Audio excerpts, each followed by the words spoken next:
Hey everybody, last night Rachel and I shared with you all in week 3 of our relationship series about what specifically godly men should look for in a godly woman. Some positive characters that you want to look for, as well as some red flags that could be potential issues later on in the relationship.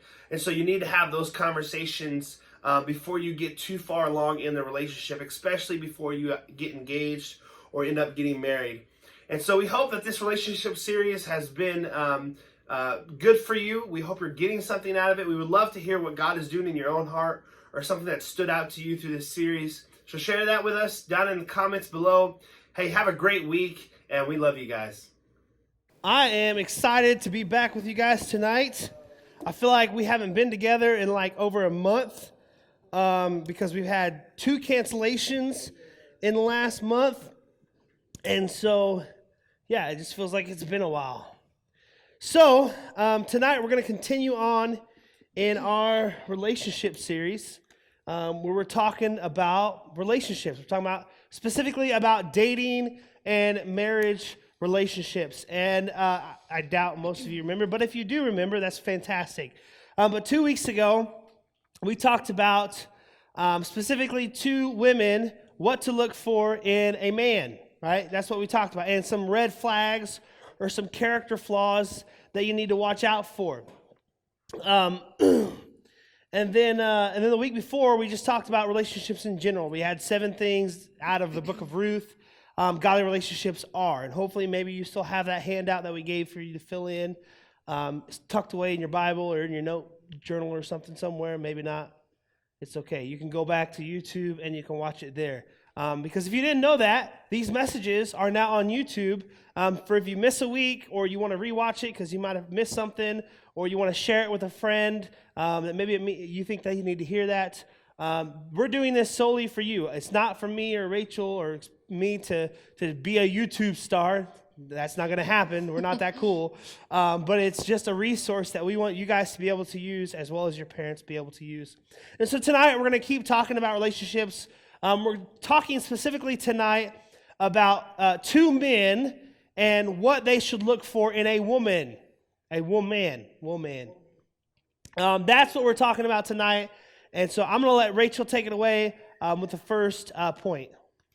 I don't think it should be just for the guys. I think girls should listen and be like, hey, these are areas in my life that I need to work on for my future husband too, not just specifically the dudes. But when I was thinking about like what expectations to look for in a godly woman, my first instinct went to Proverbs 31. I know it's like cliche, blah, blah, blah. But really like in like mine and Michael's relationship, I've been trying to figure out how I can be the best wife for him and the mother to our kids.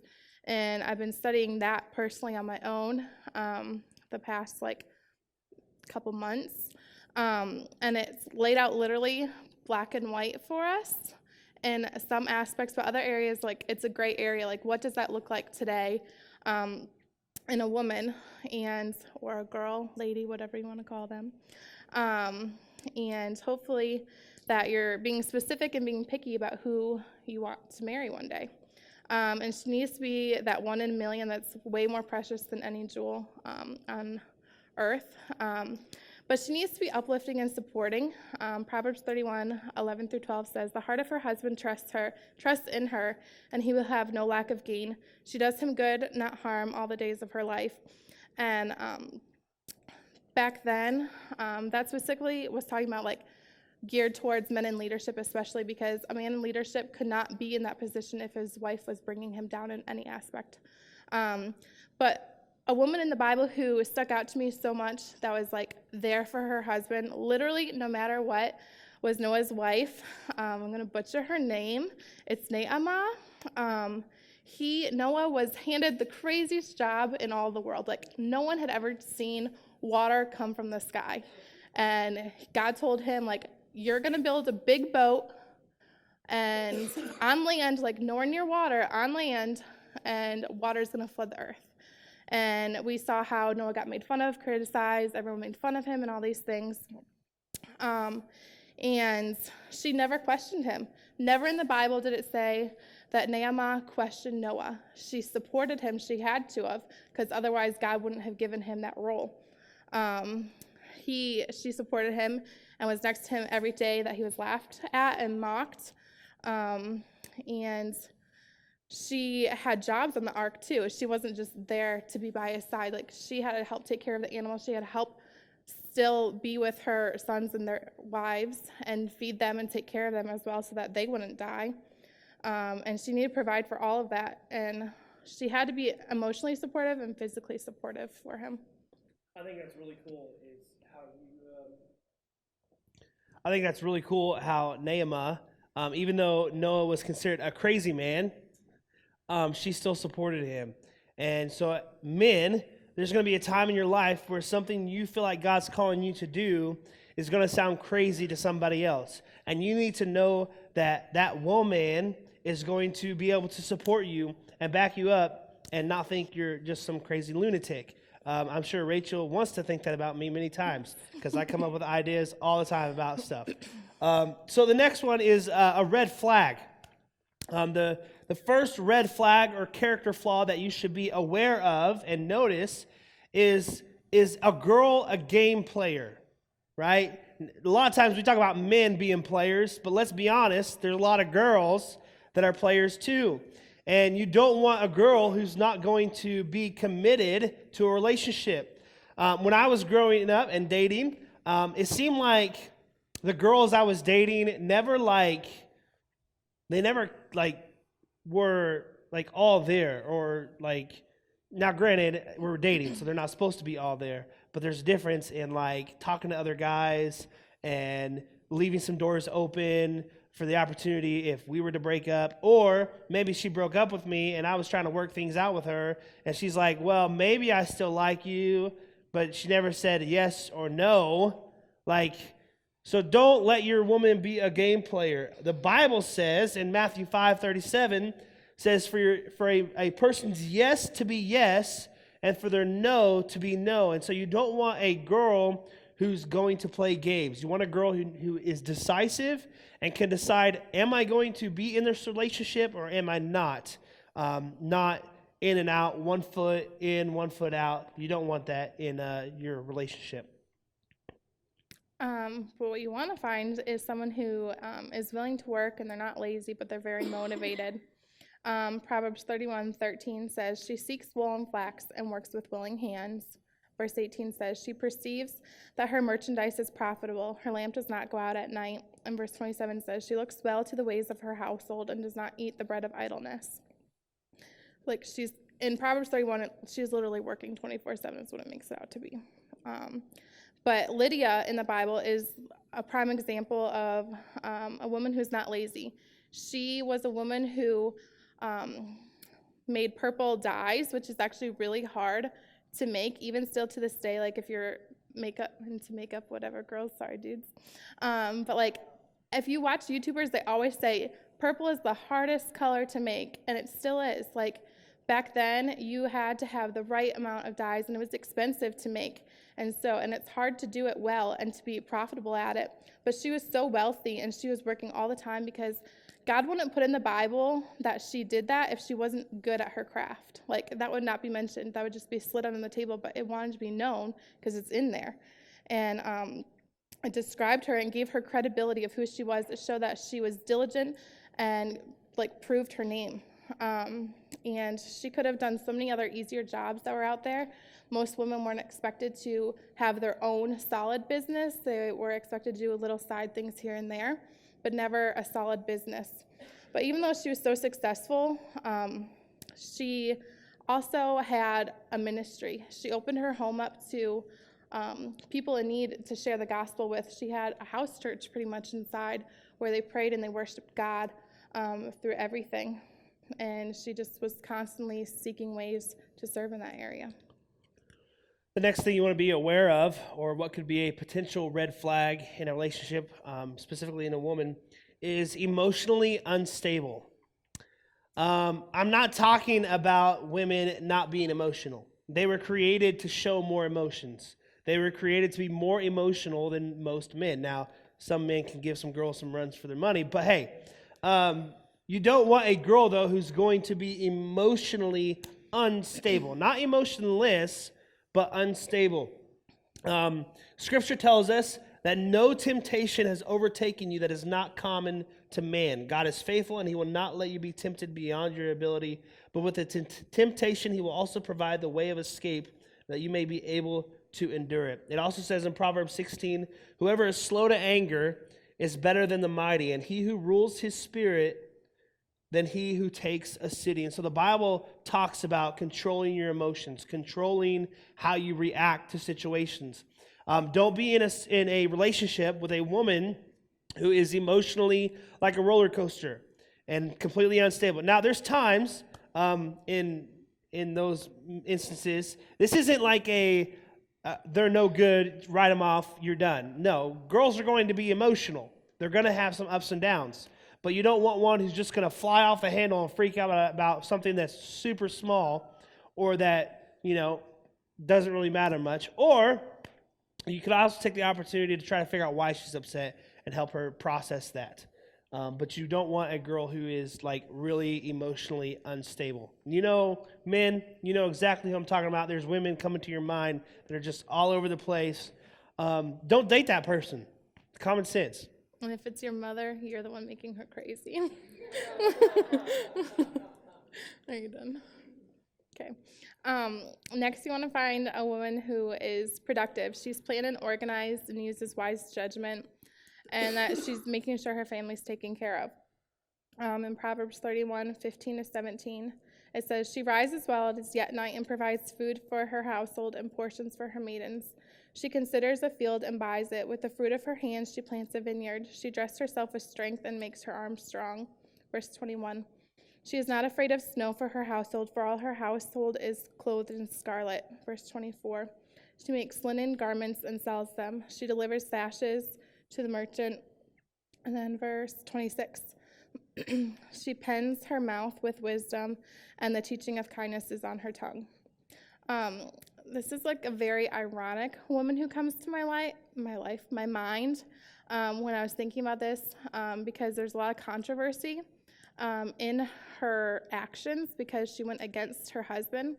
But I think it was justified because it was biblical. She was following God rather than her ungodly husband. And it's Abigail. She was a great example of making sure her family was taken care of and used wise judgment. Her husband was a wicked man, and he did not seek to honor God. But she did. She wanted to make sure her whole house was taken care of, including her servants. If you don't know who Abigail is, I forget the name of her husband at this second because I'm like really nervous to be up here. But soldiers went to him and they asked for basically some food and things like that for David, and he said, no, like, I worked for this, why should I give it to you? And the servants had overheard this conversation, and they ran back to Abigail, and they told her, like, the soldiers were nice to us, they didn't, like, touch us, they weren't mean to us, like, they're just asking for these things, and they said that they will come kill us and slaughter us, the whole family and everyone who works for you, if this doesn't happen. And Abigail, like, loved her servants, and she took care of them, but the fact that it says that she delivered him 200 loaves of bread, 2 skins of wine, 5 dressed sheep, 5 something of roasted grain, sayas, I don't know that word, 100 raisin cakes, and 200 fig cakes. The fact that she had all those things showed that she always was thinking, we need to have food in our house in order to provide for not just her family, but like her servants as well. And to just be able to give that up like that's nothing and still know that she had food back home. Thought that like made it clear that she knew that everyone was going to be taken care of.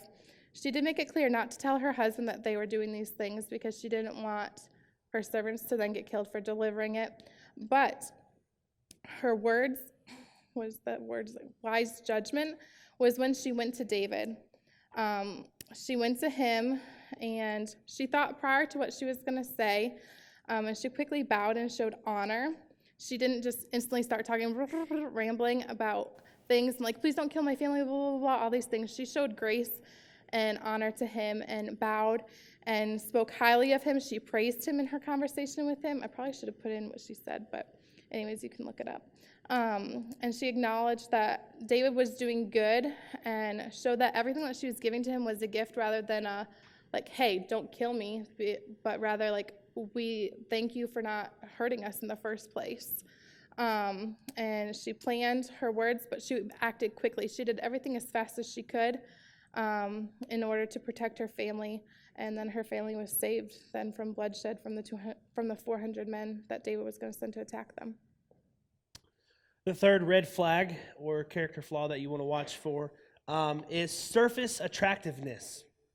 Surface attractiveness. There's a lot of pretty girls in the world, especially if you go to Christian conferences. There seems to be a lot of them there. And I would encourage you, don't base your attraction off of externally or what the person looks like or how they dress.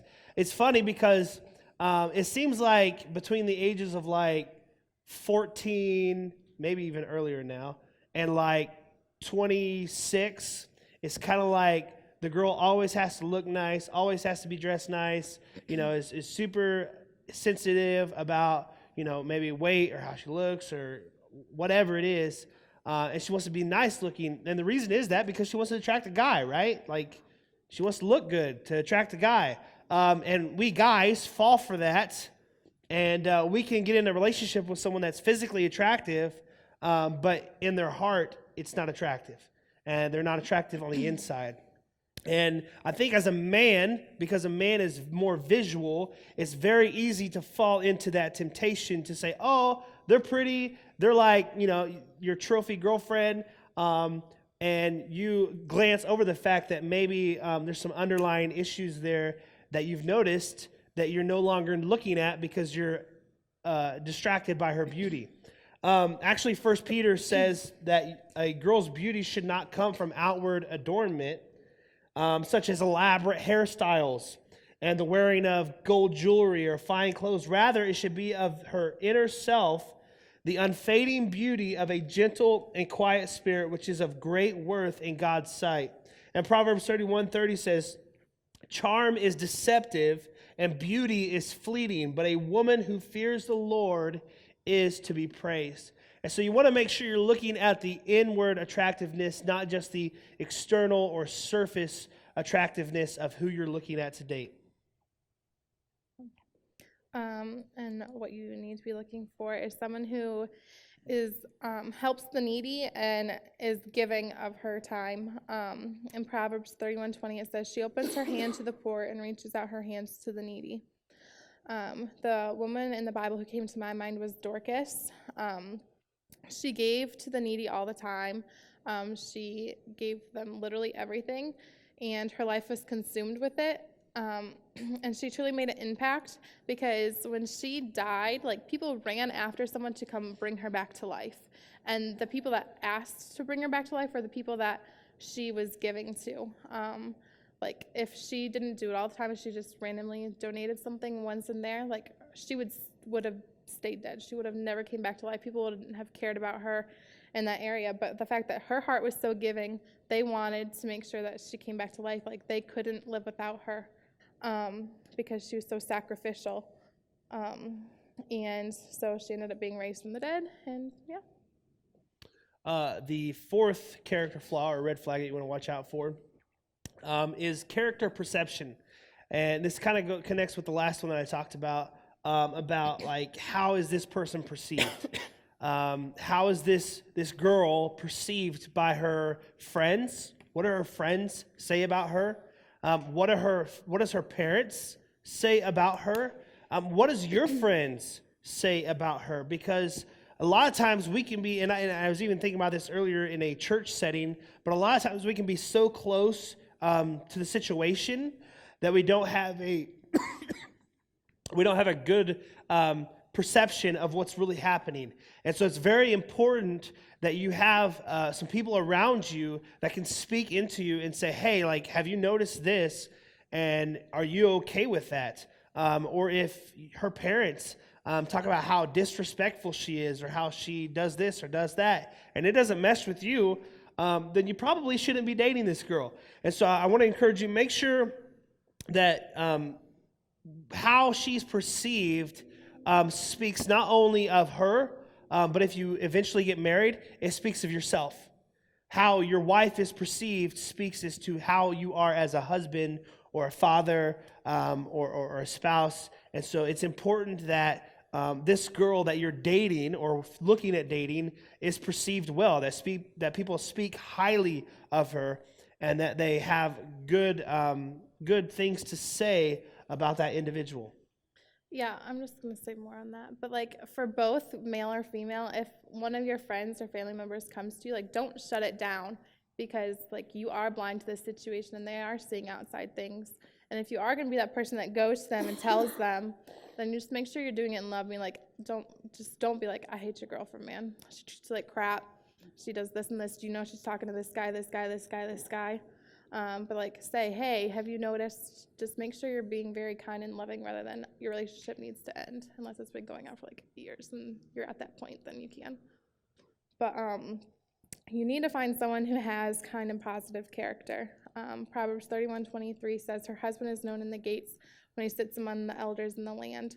And that goes back to what I was saying earlier about how like a man who sits at the gates, you're only allowed to do that if like you're prestigious, pretty much, and the only way you can get there is if your family's supporting you and behind you and no one's an outcast, and like especially your wife, because she holds a lot of it together, especially back then.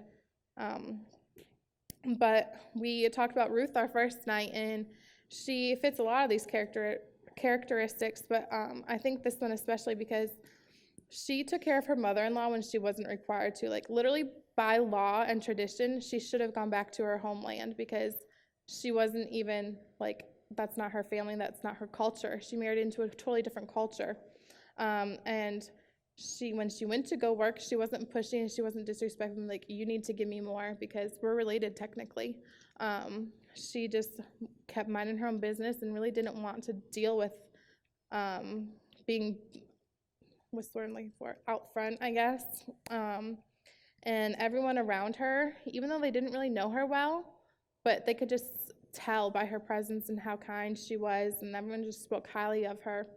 And she did what her mother-in-law asked of her, even though, like, think about it, she laid at Boaz's feet in the middle of the night. Like, think about that, laying at some man's feet in the middle of the night. Like, would you do that? Like, I just couldn't. I would never. I would be so mortified and embarrassed. Like, I could never do that. But she did it. She just was so willing to serve, and she was just so kind-hearted and wanted to please her mother-in-law in that aspect. Next thing to watch out for is big baggage. Everybody has baggage. Everybody has something in their past that makes them who they are today. But you want to be specifically aware of big baggage, all right? Because women, all right, tend to be a little bit more emotional, like we talked about earlier. And with them being a little bit more emotional, they tend to hold on to things longer, things that can weigh them down, things that can wear on their hearts, cause anxiety, cause stress, cause depression, things that weigh on them. Whether it be whether it be bad relationships with a friend or a family member or previous guys, you want to be aware: is there any big baggage in this girl's life that's going to impact her in a way that's going to affect me?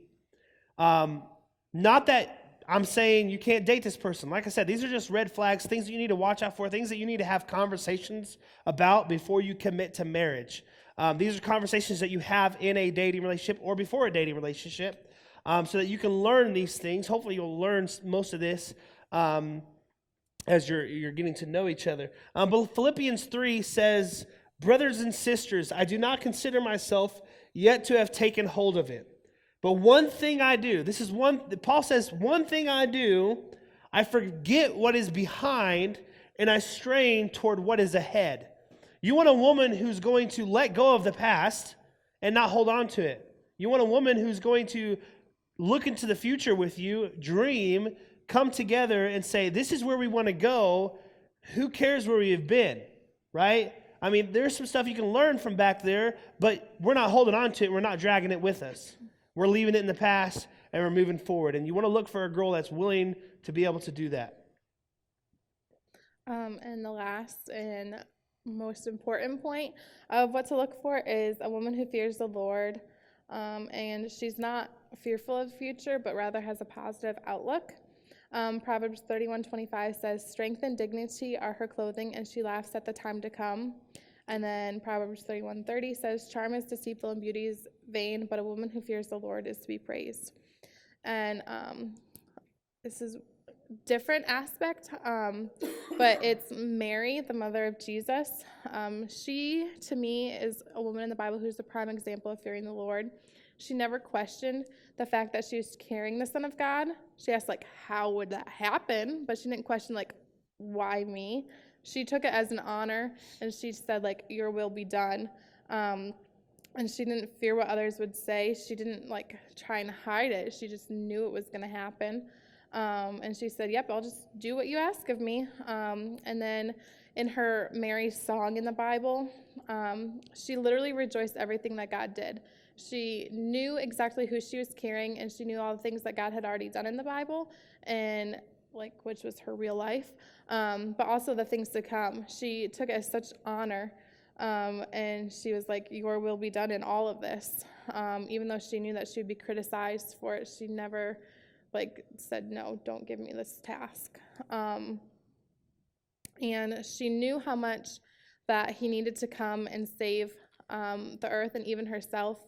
And that's why she took it on. And later on in her life, never in the Bible did it say that she was involved in her ministry. Rather, you see her on the sidelines, like encouraging him, pushing him on to continue, like sharing who he is and what his purpose is on earth, and supporting his mission. The last thing is what we call unequally yoked. And the Bible talks a lot about this in 2 Corinthians 6:14. Do not be unequally yoked. And it says specifically here with unbelievers. For what partnership has righteousness with lawlessness? And what fellowship has light with darkness? And so specifically here, Paul is talking about being unequally yoked, meaning don't be a Christian man dating a not Christian woman. Basically, Rachel already said it. You want a woman who loves the Lord and fears the Lord and is willing to do what the Lord has called her to do. But I would say I would go even farther than that, than spiritual, as far as Christian and not Christian. Do you guys know what a yoke is? Anybody not know what a yoke is?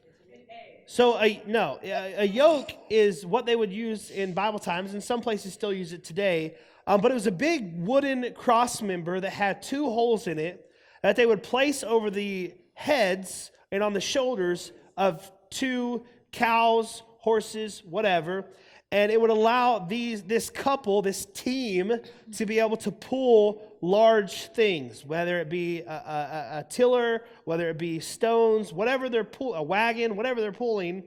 They would team up, a horse and a cow and a cow, or whatever, and they would pull with this yoke. You know, that's what would allow it to go. And I wanted to demonstrate that to you guys through the game tonight. Each of you guys had a partner, and you were connected.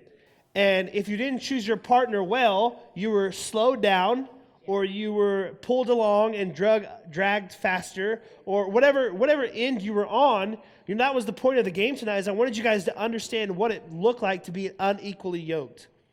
And like I said, not just spiritually as far as Christian or not Christian, but also in what's your passions for life? What's your goals for where you want to go in the future? What kind of career do you want to work?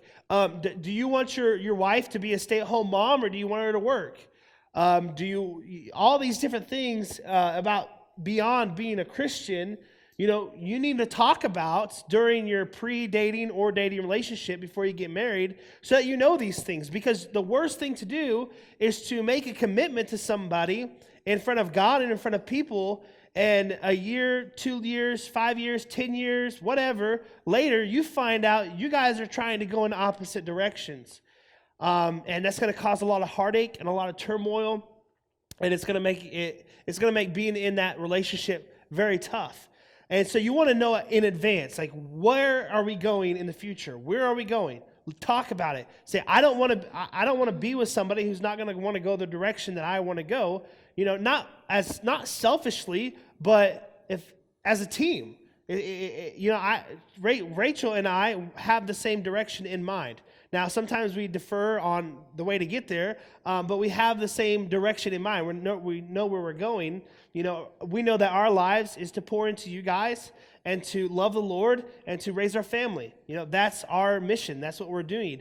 And it's important that you understand that you need to be equally yoked with and this is either way, women or man. But it's very important. It's probably the most important thing that I can talk about tonight, because if this isn't figured out and okay, then everything else doesn't matter, because you're going to have so much heartache and turmoil in your relationship when you guys are trying to pull in opposite directions or trying to go completely different routes in your life, or you have a conversation with your wife one day and you want her to work, but she wants to be a stay-at-home mom, or you want her to be a stay-at-home mom and she wants to work. That's going to be tough. And so I would encourage you, make sure you have those conversations before you get married, all right? In the pre-dating and dating relationship, make sure you have those conversations. So that's what we have tonight as far as for the men about the women. We hope that you guys got something out of that. Hope you're taking notes. If not, like I said, this will be on YouTube. And I put the notes to the message in the description on YouTube, so you can always pull it up there. Before we leave, I have this container over here that says relationships. I have some pens and some papers. Next week, the message is going to be us answering those questions. So if you have a question about relationships that you want answered, make sure you put it in there before you leave tonight. And then next week, we're going to answer as many of those as we can. And we'll probably pick out which ones are like the more like serious ones, or more, hey, we really need to talk about this, because we obviously won't be able to answer all of them in 30 minutes. But that's the goal. So next week we'll be doing that. That's all I have. Let me pray for us, and then we'll get out of here. Heavenly Father, Lord, we just come before you, and God, we thank you for your word. And Lord, all of this is from your word. Just all the different stories of women and what how they exhibited what it was like to be a godly woman.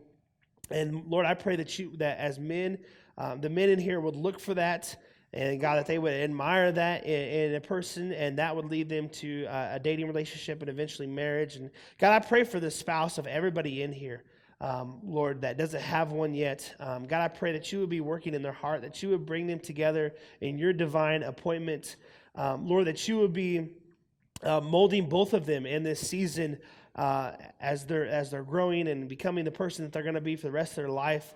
God, I pray that you would just bring those together, bring them under a yoke that has your name on it, Lord. And God, that I just pray that each and every one of us would glorify you in our relationships. And I just ask these things in your name, Father. Amen.